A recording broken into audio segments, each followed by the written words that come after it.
Hello students, today we are going to cover another standard SA 220 जिसका की नाम है quality control for an audit of financial statement. तो we are starting with the scope and objectives. तो देखिए इसमें scope जो है कि engagement partner of a team is responsible for the quality control procedure for a particular audit engagement. यानी SA 220 के हिसाब से जो भी क्वालिटी कंट्रोल के प्रोसीजर्स बताए गए हैं तो उस particular engagement partner of a particular team will be responsible for those procedure कि वो प्रोसीजर जो भी क्वालिटी कंट्रोल के प्रॉपर्ली कंप्लाई हो रहे हैं कि नहीं हो रहे हैं। तो इसके रिस्पेक्ट में यहाँ पे इंगेजमेंट पार्टनर की रिस्पॉन्सिबिलिटी है। अभी कौन कौन सी रिस्पॉन्सिबिलिटीज है वो हम डिटेल में कवर करने वाले हैं। अब देखिए SA 220 के हिसाब से यहाँ पे उस एंगेजमेंट पार्टनर को ये कंप्लाई करना है। अब एंगेजमेंट पार्टनर का मतलब ये होता है कि जो पर्सन उस पर्टिकुलर ऑडिट एंगेजमेंट के लिए रिस्पॉन्सिबल है तो उसको एंगेजमेंट पार्टनर कहते हैं। अब देखिए ऑब्जेक्टिव क्या रहेगा ऑडिटर का, तो SA 220 के हिसाब से दो ऑब्जेक्टिव है यहाँ पे। सबसे पहला तो ऑब्जेक्टिव है the audit complies with the professional standards, legal regulatory requirement है तो उससे कंप्लाई कर रही है वो जो ऑडिट का एंगेजमेंट है। दूसरा यहाँ पे ऑब्जेक्टिव रहेगा the audit report issued is appropriate in the circumstances. तो ये दो ऑब्जेक्टिव रहेंगे SA 220 के हिसाब से ऑडिटर के। अब देखिए जो रिस्पॉन्सिबिलिटीज की बात हम कर रहे थे उसमें सबसे पहली responsibility of the engagement partner is legal leadership responsibility. अब लीडरशिप रिस्पॉन्सिबिलिटी का मतलब है कि जो engagement partner is taking the responsibility for the overall quality for each audit engagement। अब इसमें क्या क्या कवर हो जाता है, तो सबसे पहले लीडरशिप रिस्पॉन्सिबिलिटी में कवर होता है कि उस एंगेजमेंट पार्टनर को देखना है the importance of the audit quality. अब क्या क्या आ जाएगा इसमें कि परफॉर्मेंस यानी performing the work complies with, यानी जो भी ऑडिट का एंगेजमेंट में जो भी काम हो रहा है वो कंप्लाई कर रहा है प्रोफेशनल स्टैंडर्ड से, लीगल रेगुलेटरी रिक्वायरमेंट को प्रॉपर्ली कंप्लाई कर रहा है, complying with the firm's quality control policies procedure जो भी एप्लीकेबल है उस पर्टिकुलर फर्म की क्वालिटी कंट्रोल के प्रोसीजर को कंप्लाई कर रहा है। Issuing audit reports are appropriate, जो भी ऑडिट रिपोर्ट इशू हो रही है वो अप्रोप्रिएट हो रही है पर्टिकुलर सर्कमस्टेंसेस के according. The engagement team ability to create concerns, यानी जो भी एंगेजमेंट की टीम है जो काम कर रही है ऑडिट एंगेजमेंट के ऊपर, अगर उनको उस ऑडिट के दौरान उस प्रोसीजर में कुछ अगर इश्यूज लगते हैं, कुछ ऑब्जेक्शन है उनके, तो वो उन ऑब्जेक्शंस को उस कंसर्न को बिना किसी डर के रेज कर सकते हैं। तो ये यहाँ पे इसकी लीडरशिप की रिस्पॉन्सिबिलिटी होती है एंगेजमेंट पार्टनर की। The fact that quality is essential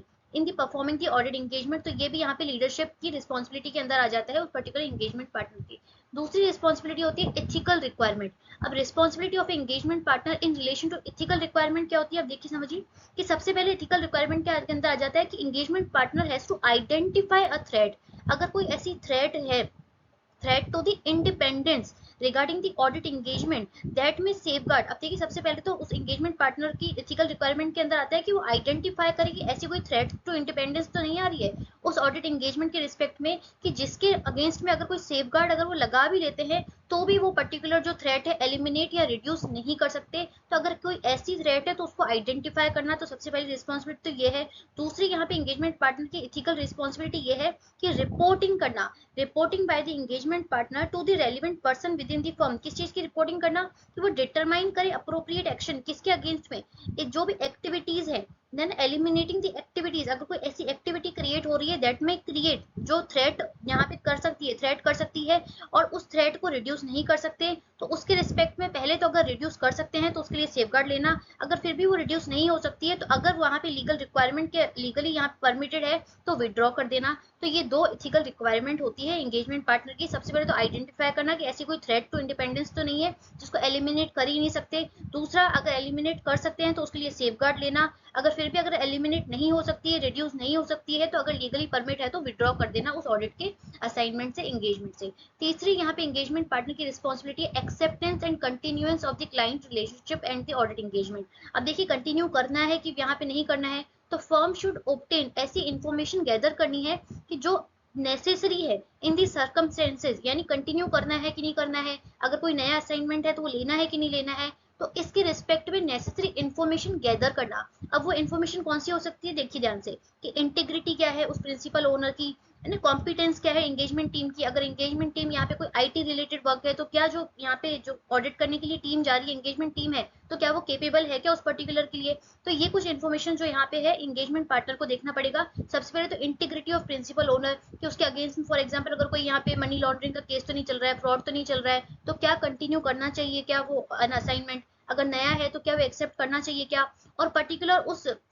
engagement की टीम क्या है, कॉम्पिटेंट यहाँ पे केपेबल है कि नहीं वो असाइनमेंट लेने के लिए। तो ये सारी चीजें यहाँ पे ये एंगेजमेंट पार्टनर देखेगा with respect to acceptance and continuous of the particular audit engagement. तो ये यहाँ पे उसको देखना पड़ेगा, और जिसके बेसिस पे वो एक्सेप्ट कर रहा है कि हाँ भाई एक्सेप्ट करना है, तो whether the conclusion reach regarding the acceptance, अगर वो एक्सेप्ट कर रहा है तो किस बेसिस पे उसने एंगेजमेंट पार्टनर ने वो एक्सेप्ट किया है पर्टिकुलर असाइनमेंट, तो क्या वो कंक्लूजन्स अप्रोप्रिएट है भी कि नहीं है, तो ये भी यहाँ पे एंगेजमेंट पार्टनर प्रॉपर्ली देखेगा। अब देखिए assignment and the engagement of the next यहाँ पे responsibility assignment of the engagement team, यानी जो ऑडिट असाइनमेंट के लिए जो वो टीम यहाँ पे गैदर कर रहा है, टीम जो जा रही है, तो उसके रिस्पेक्ट में it should be ensured that the engagement partner, engagement team and any auditor except जो भी एक्सपर्ट की जरूरत है, जो भी टीम है वो कलेक्टिवली यहाँ पे केपेबल है भी कि नहीं, उसकी कैपेबिलिटीज यहाँ पे competence to perform the engagement in the accordance with the professional standard, legal requirement, legal regulatory legal requirement के अकॉर्डिंग अप्रोप्रिएट है कि नहीं है, यानी उसकी बेसिकली और जो एंगेजमेंट की टीम है केपेबल कॉम्पिटेंस यहाँ पे उसमें है कि नहीं है उस पर्टिकुलर इसमें ऑडिट के असाइनमेंट को कंप्लीट करने के लिए। नेक्स्ट है एंगेजमेंट के परफॉर्मेंस के रिस्पेक्ट में, तो sufficient appropriate audit evidence gather कर रहे हैं कि नहीं कर रहे हैं वो engagement partner throughout the audit, direction supervision performance with respect to professional standard legal requirement के अकॉर्डिंग यहाँ पे वो एंगेजमेंट को परफॉर्म कर रहे हैं कि नहीं वो कर रहे हैं। इसके अलावा यहाँ पे मोस्ट इंपॉर्टेंट चीज है for the audit of financial statements of the listed entities, अगर कोई लिस्टेड एंटिटी के यहाँ पे ऑडिट का असाइनमेंट आया है और जिसके रिस्पेक्ट में यहाँ पे if any for the and then determined that quality control reviewer is required, यानी ऐसी कोई लिस्टेड एंटिटी की रिक्वायरमेंट है, लिस्टेड एंटिटी की यहाँ पे कोई ऑडिट हो रही है, ऑडिट का असाइनमेंट आया है, यहाँ पे किसी अदर केस में भी यहाँ पे अगर यहाँ पे एंगेजमेंट पार्टनर को लगता है कि quality control reviewer is required, तो उस रिस्पेक्ट में क्या वो रिव्यूअर यहाँ पे अपॉइंट हो चुका है क्या, और उस रिव्यूअर के साथ यहाँ पे engagement partner will discuss the significant matters क्या हैं। उसके अलावा यहाँ पे देखिएगा कि उस जो भी जैसे भी उसका क्वालिटी रिव्यूअर का जब तक काम खत्म नहीं हो जाता तब तक एंगेजमेंट पार्टनर अपना ऑडिट रिपोर्ट फाइनलाइज नहीं करेगा। तो ये चीजें यहाँ पे देखना है कि अगर लिस्टेड एंटिटी के कंसर्न में कोई क्वालिटी कंट्रोल या रिव्यूअर की यहाँ पे रिक्वायरमेंट है तो क्या वो रिव्यूअर अपॉइंट हो गया है, क्या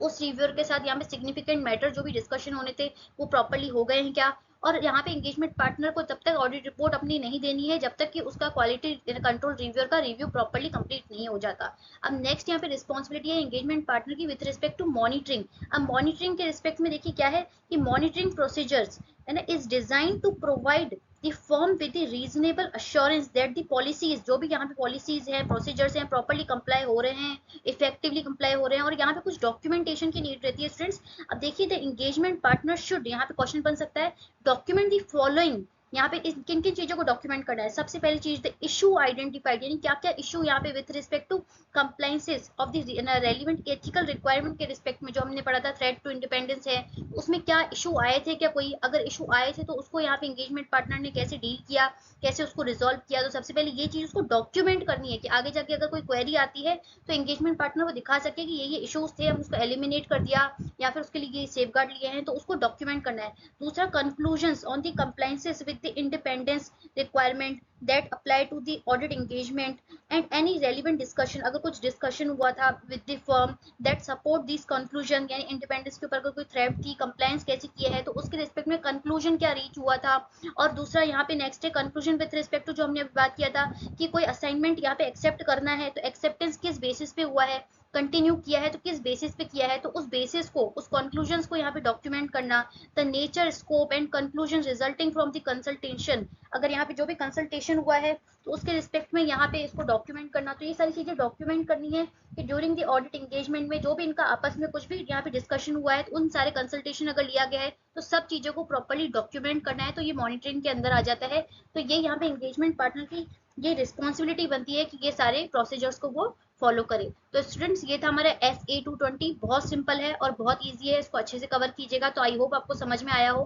for more such content please like and subscribe our channel. Thank you so much.